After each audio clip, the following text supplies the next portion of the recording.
why the globalist New World Order wants a nuclear war. Are you getting the feeling that the USA, NATO actually want a war with Russia? First, without any congressional approval, the USA's top division, the 101st Airborne, was moved to the Ukraine border. Now they are within the confines of Ukraine. They're in there supposedly checking on how the equipment that we've sent Ukraine, the billions of dollars of military equipment, is being used. What happens if they get shot at? And as you know, the Nord Stream pipeline was bombed. The number one suspect? The USA. Isn't it suspicious Finland and Sweden won't release the evidence they have on that? Now, Russia has alerted the UN that Ukraine has a dirty bomb and planned to use it and then blame Russia. Although Putin is a madman who is the aggressor in these actions, it appears it isn't Russia. It could be, but the evidence points to the Western powers creating this dirty bomb. And then, just the other day, Russia went to the UN with another complaint about the biolabs in Ukraine. You know, the ones that the United States originally denied existing. Well, it seems they exist, but they say, oh, but these are just peacetime use labs. Really? In all these things, we're not looking at Russia as being the overt aggressor. It appears it's the United States and NATO. Now, let's get back to that dirty bomb. Did you know this isn't the first dirty bomb that Ukraine has made? In February, at the very start of the war, Russia went straight to the Gosmel airport and discovered a dirty bomb there. There was one on one of the Ukraine planes. This was reported at the time by Russell Bentley. Now it appears there is a second dirty bomb. But before we go further, shout-outs are due to Stephen Welp, Jason Lawrence, and others on our channel for help in researching this video. Now, the idea of Ukraine blowing up a false flag, dirty bomb on its own people and blaming Russia seems preposterous. Why would anyone do that? The same reason a people might release a virus on the whole world and kill millions. Because it is a path to a one world government. Full stop. One world government is everything we're seeing about that. Now, in 1958, Bertrand Russell, the famous British philosopher, said that only a one world government could prevent the war that, quote, nobody wants. In other words, a nuclear war. So that far back, the seeds were sown. Nuclear weapons would be an excuse to give up national sovereignty and create a new world order. Then in the 1960s, the USA CIA took this one horrible step further by saying that such a war was the quickest way to a one world government. In other words, if you want a one world government, start a nuclear war. Then the world will scramble to form a one world government in order to stop this and give up all their rights in doing so. So there's your motive. The motive for what you see happening. That's the motive for all of it. That's why we believe the World Economic Forum and the Davos billionaires are likely the ones really behind all of this. This is why we believe Joe Biden is president of the United States. He's someone who can be completely controlled and will do anything he is likely asked to do. Maybe even start a war like this. You know, you have to have a very special person in control to actually go forward with pushing a button like that. All in order to form a one world government that the Bible calls Mystery Babylon. Some of you might be asking, what is a dirty bomb? That's a great question. Before we get deeper into this, I think that's a good question to ask. A dirty bomb is a regular old bomb, kind that you drop from airplanes. But added to it is nuclear waste. When the bomb explodes, the nuclear waste is spread by the explosion, causing radioactive contamination and radioactive disease. It doesn't have the explosive power of a nuclear bomb, but it can cause a lot of disease and damage. So, is there a dirty bomb in Ukraine? Yes, every single person agrees there is.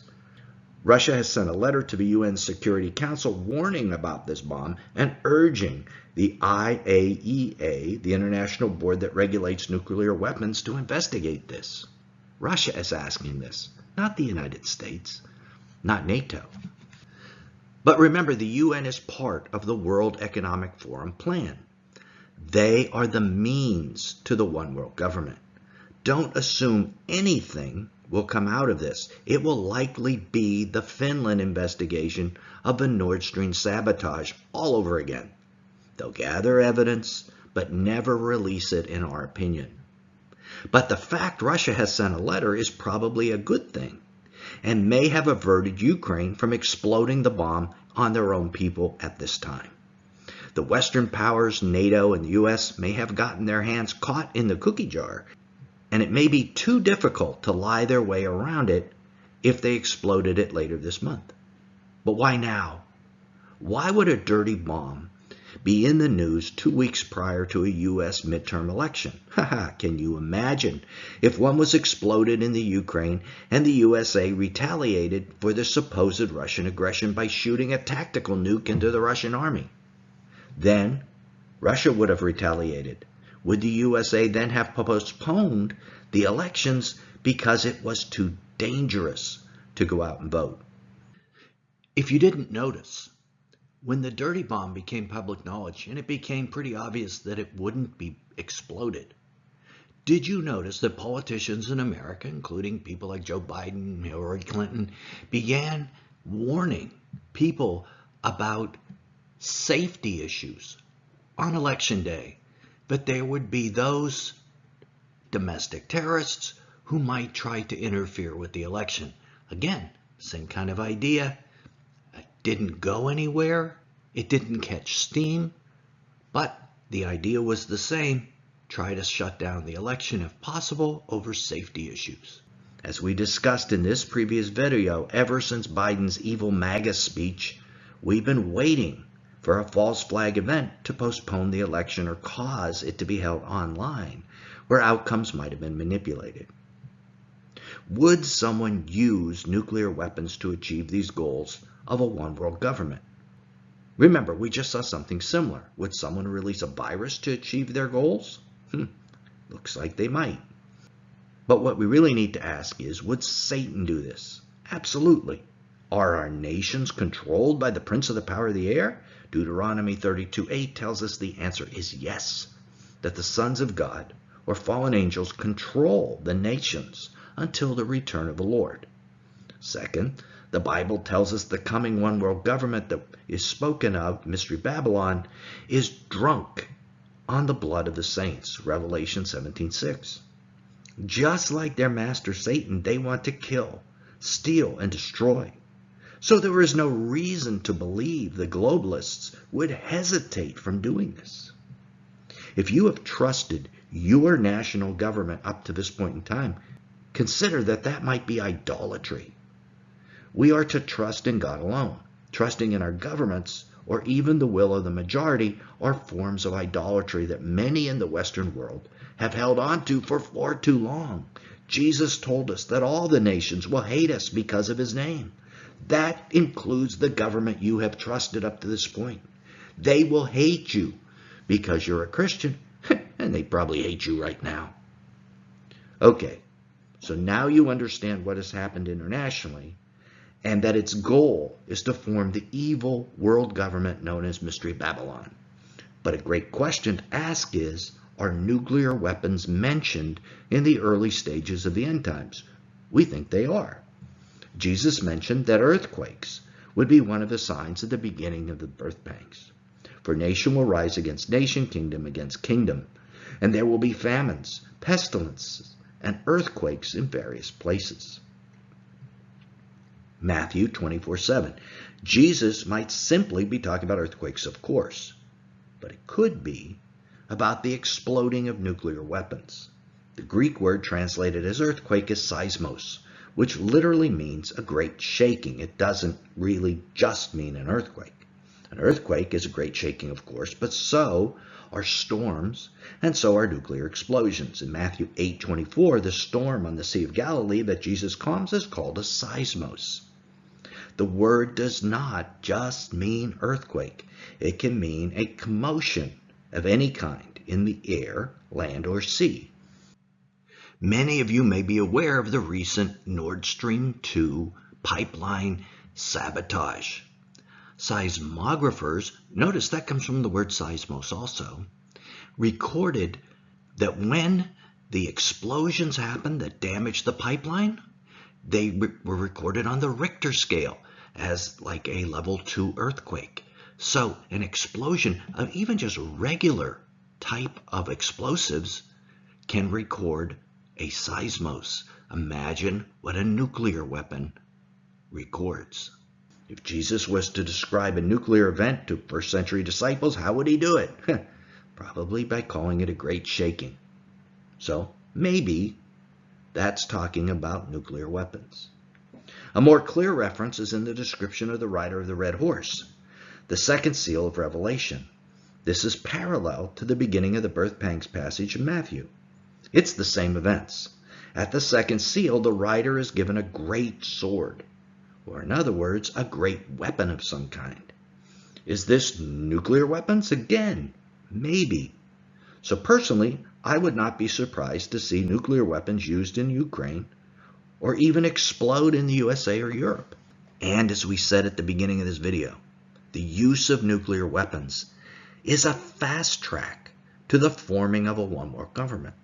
Last year, the UN changed implementation of its Agenda 2030 to the year 2023. How convenient. To fast track the formation of a one-world government, as we reported on in this other previous video. So from the UN's perspective, it might be the perfect time for a world-shaking seismos to cause the governments to surrender their sovereignty and create this mystery Babylon. Now, none of that is guaranteed. Obviously, it is speculation. God is in complete control when he allows the formation of his hard one-world government. But the Bible tells us clearly it's coming. Like we said, I think Russia spilling the beans on this dirty bomb may have delayed the process. But all of us should be prepared for events just like this to take place in the future. And all of us should be watchful. You may not have heard about this dirty bomb in the mainstream media that you follow. What should a Christian do to prepare for things like this? Well, it's more than a 10-minute video. We have a new book, How to Prepare for the Last Days. We have a link in the description. This book discusses how Christians should prepare themselves, their families, their churches, for the time prior to the return of Jesus. The difficult time that all of us can agree has already begun. Till then, this is Nelson, and I'll see you there in the pages of that book.